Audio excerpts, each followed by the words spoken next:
Look, I opened this jar of rotten baby food, and well, a butterfly came out. Am I allowed to say both? That's what I thought, but it's her question, whatever she wants. So, Yeah, I okay. would go with both. I mean, that's my Yeah. answer. Welcome to the Comedians and Elevators podcast. I've got my guest Emmett Markulis. Is that how I say it, Emmett? Say hi, Markulis. introduce you. Close enough. Yeah. Markulis. Well, tell us a little bit about yourself. I'm a voiceover actor. As a second, third, fourth, maybe fifth career at this point. I'm just about 50 years old. But more importantly, as it relates to your podcast here, I'm a fanatic fan of stand-up comedy and comedians, and so it's just a fascinating art form for me. Absolutely, as well. Especially AI hasn't quite figured it out yet, so there's still some Right, room to run, right? right, right. All right, so you ready to get started? Sure. Fire away. Uh, Listen, to my regular listeners, I know you don't like when at the beginning of these conversations I ask you to subscribe. None of us like it. I don't like saying it. I don't like it being in here. But it's frustrating. You know what else is frustrating? It's also frustrating when I look in the back end of the YouTube channel and I see that 56% of you that watch frequently haven't yet subscribed. And I know this because I see it in the comments section. You say things like, I didn't know I didn't subscribe. And that's actually what fuels the show.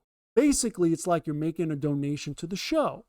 So that's why I ask all the time, because it enables us to build and build and build, and we're going for the long term here. Hit the subscribe button, and we'll continue to build this show for you. That's my promise. Thank you to all you guys that do subscribe. It means the world to me. All right, so the whole point of the podcast is to compare and contrast the comic versus the comedian. So Right. I define the comic as any person telling funny jokes versus the comedian who's a funny person telling any joke. So, Emmett, would you agree that you start as a comic and evolve into a comedian? That makes it sound like, unless I have them backwards, it sounds like you maybe start as a comedian. So the comic is the funny person that tells jokes, and the comedian is the person that sounds more like a career person, correct? Where you would potentially get paid to do that versus somebody who just likes to be at parties and make people laugh. So it sounds like you put them into three, a coin with three sides, right? Maybe. Because if you're saying you start as a comedian, but that's also the person that gets paid, is that they just started getting paid? Right. So then I have them flipped. I have them flipped. Yeah. I mean, I think you I definitely didn't, start as a funny yeah. person. Well, you should. Okay, I see what you're saying. So you don't think there's some people that are just methodical about it and they just kind of start out robotic? I don't. I think that it would be very hard to um, consider entering into the comedian landscape or a life as a stand-up comedian and not feel like you're funny, but think you could do it robotically and just, approach it as if you would approach a business where it's like, let me just make sure my ducks are lined up and tell jokes. I think you got to feel like you're probably kind of funny. Okay. Well, there's Right. definitely multiple sides. Well, there's different ways of looking at it. So if you want to treat it like a business, it is a business in one respect. It is So indeed. It is indeed. maybe But I think but I if think you the robot's going to figure it out eventually. That's all I'm saying. okay, yeah, but well, that's scary. I mean, Yeah. because somebody who's genuinely funny, there's a character trait to that person that's sort of undeniably magnetic and or interesting to other human beings that you could find, I guess, in a AI system because the jokes are crafted with a mathematic proficiency, but I think it's the flaws in the human that we laugh at the most. Yeah, absolutely. I mean, that's the part that makes us individuals, right? All right, so you ready for 100%. the are you ready for the first question? Yeah. All right, about the role of persona in comedy. So how Mhm. much of the comedian's voice is a character versus their real self? Well, I think it's a lot of it. I mean, I think by and large, comedians in a lot of ways are trying to be themselves on stage, but it's all, you hear, you watch it stand up act, and somebody in the crowd has an issue with a joke, and the comedian says, "You do understand I'm just telling jokes, right?" That in some fashion, it's all just, me, let's say I was a comedian observing life and joking about it, but yeah, I mean, in essence, we are embodying that person. We're just making fun of how we observe life. So then does authenticity matter, or is illusion part of the magic?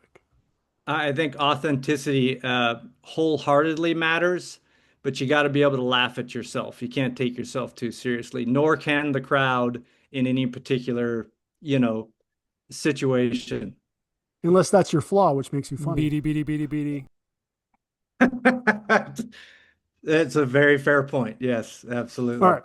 How about punching up versus punching down? So, where do comics versus comedians stand on this? And let me put it in some historical context. Did a jealous medieval prince become the first comedian by killing the court jester? Well, yeah. I mean, I think the comic, right, is in a room with friends where, regardless of what they say, it's probably being taken lighthearted, and there's some liberty there. Where the comedian is in a big room of people that they don't know, and should be allowed to take liberty, with the things they say, but in a lot of ways may not be able to, because you have to be careful, about who's in the room and how they might feel about what you're saying. But um, yeah, I think probably it's easier to start as the comic, right? And be in a room that's essentially full of people that will laugh at maybe an off-color joke versus a broad audience that doesn't know you quite as well. If that Okay. even answers your question. I may Yeah. have, I mean, there's no right or wrong answers, unless you right? want them to be, right? For the robot, at least. All right. So, cultural translation of comedy. So, how do Okay. jokes that work in one country bomb in another? Well, I mean, geez, I think that, any audience should be allowing the comedian, to offend them in any way, shape, or form, because that is the essence of stand-up comedy. But of course, you get crowds that are of a specific um, mind Persuade. frame because of the environment. Yeah, the environment that they carry themselves in or whatever, and so certain jokes may not come up. Although I'd like to think that the jokes that are perceived as particularly offensive to whatever audience this may be probably are the best jokes. And if you can find a crowd that laughs at that, then you've got a really good crowd. Now, why jokes aren't as good in some countries than in others? Maybe in a country where a belief system is very strong and ingrained in the people and in humanity, and it's not a laughing matter. And so, maybe you find folks that just, jokes are just off limits as it relates to X topic. And that would be something that, of course, as a comedian, you would want to maybe educate yourself on. Absolutely. So, does that fall in line with the idea of persuasion? What is your persuasion? And when I say that, I'm just curious, does that mean anything? Does that ring a bell in this context? Well, clarify what you mean. That's my question. There, you has to be clarified. You don't have an idea when I say that. Right, right. Okay. Yeah. I'm just trying to. I'm always trying to add new questions, and I think this probably will be one of them. Is at what point are we? What's your persuasion? What is your Yeah. persuasion? What's your persuasion, Emmett? Well, I don't know. I There's no guess, way this is going to work, is there? So yeah, this is the open term. Is we can always determine someone's persuasion before we make a joke. right. It's hard to establish the groundwork for that question. Okay. All right. So how does the silence when your joke doesn't land hurt? Physically, emotionally, morally, or spiritually? You mean how does it affect me in that way? Sure. How does it hurt? What's the Uh, quality of the pain?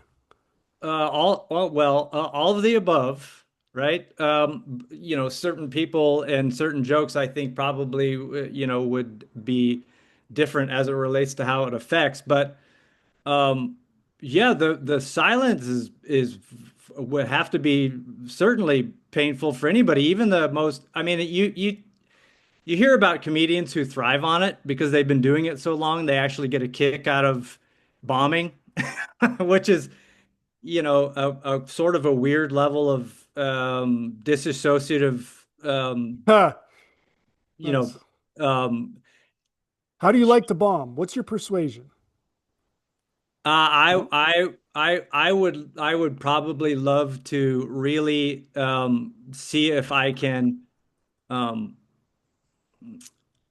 push the buttons of the audience that I'm in front of, to the point where it potentially ends up being a bomb. I mean, I think it would be a lot of fun to really push those buttons and see how far you could go with it and still find a way back before you, throw your closer in. So you're saying that bombing would be when the crowd doesn't like your jokes? Yeah, well, essentially, well, either that or they're just not getting any entertainment out of it. Maybe they don't dislike you at all, but maybe they just are colossally not Un- entertained. Not entertained. That's your persuasion? All right. You want to be entertained. That's your persuasion. Yeah, All right. Very important question here. yeah. Um, Advertising and self promotion. Who advertises themselves more? The comic, the comedian, or the magician? You know that place where you're not conscious and you're not sleeping either? That's your power bill to the electric company. Right here. I want us to be here with free energy, where the Wardenclyffe Tower meets the Eiffel Tower. But that's not where we are. We are here, where you've got the utility and you've got residential solar. Between these two, we know which one saves you money. This is where we can go in the meantime. But this is where I want us to be now, and this can be done now. So let me deputize you to represent DOSE, Department of Solar Efficiency, and let's get on the podcast to get the message out today. See you soon. Um, well, probably the comic because you're, like I said, everywhere the comic everywhere they go, they are looking to find laughs for the standard audience, whatever audience they're in. The comedian, is on when he or she has to be, but more often than not are likely very subdued and uninterested in marketing themselves outside of when they have to be on. Okay. So is self promotion seen as selling out, or is it necessary for survival? It's necessary for survival. I don't think it's selling out at all. I mean, it's what you love. If you're doing what you love, then sell it to the world. You're sharing your gift. Absolutely. All right, Yeah. censorship and offense. So, does a comic avoid offense while a comedian courts it to prove a point, like a magician? Yes, yes. I don't think the comic intends to offend. I think the comic feels like I'm in a room where it's okay, and then if they find out that they've offended, it's like, oh no. But the comedian, the whole idea in some ways is to push the line of offensiveness to see how, that line exists in order to get laughs and or not go beyond it. So If that then makes sense. yeah, absolutely. So then who survives better in the cancel culture environment? The comic, the comedian, the magician, or the mudslinger? Oh, the comic, because the comic can just get up and walk away. The comic has nothing. The comic has no, is no, there's no skin in the game for the comic. The comic can just move to a different audience and tell some more jokes and hope that they hit and all of that. But everybody else has, skin in the game, so to speak, and a lot more to lose but on the other hand, you have these comedians who have been canceled and now they're making their biggest comeback of ever, right? They were shunned at some point and they stuck with it. You know, like Shane Gillis had this period where he was sort of getting canceled, and now he's as big as ever. So, you know, I think if you can lean into it after being, you know, for lack of a better word, canceled, you can really thrive off of it. But initially, you have the most skin in the game and the most invested, so you have the most to lose. So is it a potential that comics can bomb, but comedians can get canceled? I guess you know, if you put it that way, yeah, I would say that it would be very hard for a comic to get canceled. I mean, maybe your friend group doesn't like you anymore. You know, that's a form of cancellation. And that could hurt. But yeah, if you're being canceled and this is your livelihood, this is your life, this is your career, this is what you do to, you know, to live, then that could be pretty painful.